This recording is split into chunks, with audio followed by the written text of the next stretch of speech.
ஐந்து கரத்தவனை போற்றி, ஆணை முகத்தானை போற்றி, மூஷிக வாகனனை போற்றி, மூலப்பரம்பொருளை போற்றி, சித்தி புத்தி விநாயக பெருமானை போற்றி. குருவே சரணம். இணையத்தாள் இணையங்களுக்கு வணக்கம். இது மார்ச் மாத ராசி பலன். மார்ச் மாதம் தனுசு ராசிக்கு எப்படி இருக்க போகுது அப்படிங்கிறத பார்க்கலாம். அதுக்கு முன்னாடி மார்ச் மாதத்தில் வரக்கூடிய முக்கிய விசேஷ தினங்கள்னால் மார்ச் 8ஆம் தேதி மகா சிவராத்திரி.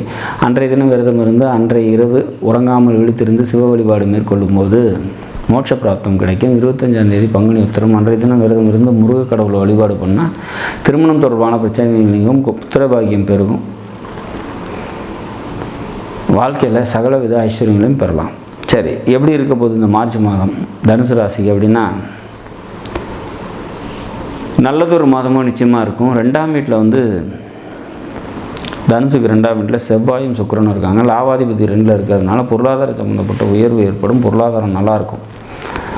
பொருளாதாரம் எந்த அளவுக்கு வருதோ அந்த அளவுக்கு விரயமும் இருக்கும். இளைய சகோதரர்களால் நன்மைகள் ஏற்படும். பூமி இடம் சம்மந்தப்பட்ட ஆதாயம் ஏற்படும். வீட்டுக்கு தேவையான அழகு பொருட்களை வாங்குவீங்க அப்படிங்கிற மாதிரியான ஒரு அமைப்பு. பெண்களால் நன்மைகள் உண்டு அப்படிங்கிறத சொல்லலாம். உங்களோட 3ஆம் வீட்டில் புதன், சூரியன், சனி 3 கிரகம் இருக்குது. அப்போ தன்னம்பிக்கை, தைரியம் இதெல்லாம் இது அதிகமாகும். மாமன் வழி உறவினர்களால் நன்மைகள் ஏற்படும். எழுத்து, டாக்குமெண்டேஷன், கம்யூனிகேஷன் தொடர்பான நன்மைகள் ஏற்படும். புரோக்கரேஜ், கமிஷன் தொடர்பான தொழில் செய்கிறீங்கன்னா அதில் நல்லாயிருக்கும். ரியல் எஸ்டேட் சம்மந்தப்பட்ட தொழில் செய்கிறவங்களும் தொழில் நல்லாயிருக்கும். சரி, தனுசு ராசியை பொறுத்த வரைக்கும் பொருளாதாரத்தை தரக்கூடிய கிரகங்கள் 2, சனி, சுக்கிரன். அந்த வகையில் அந்த சனிக்கு சுக்கிரன் 12ஆம் வீட்டில் இருக்காங்க.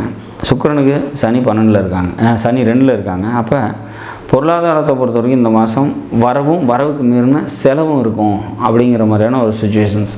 அப்போ பொருளாதாரத்தில் ஒரு கூடுதல் கவனத்தோடு இருந்தோம் அப்படின்னாக்கா இந்த மாதம் ஒரு நல்லதொரு மாதமாக உங்களுக்கு நிச்சயமாக இருக்கும். தேவையற்ற செலவுகளை தவிர்ப்பது சிறப்பு. சரி, தனுசு ராசியை பொறுத்த வரைக்கும் சந்திராஷ்டம தினங்கள் அப்படின்னா 21, 22, 23 3 நாட்கள். இந்த 3 நாட்கள் பார்த்திங்கனாக்கா முக்கிய முடிவுகள் எடுக்காதீங்க. வெளியூர் பயணங்களை தவிர்த்துருங்க. நாடும் நாட்டு மக்களும் நலமுடன் வாழ நவகிரகங்களை வேண்டி அமைகிறேன். நன்றி, வணக்கம்.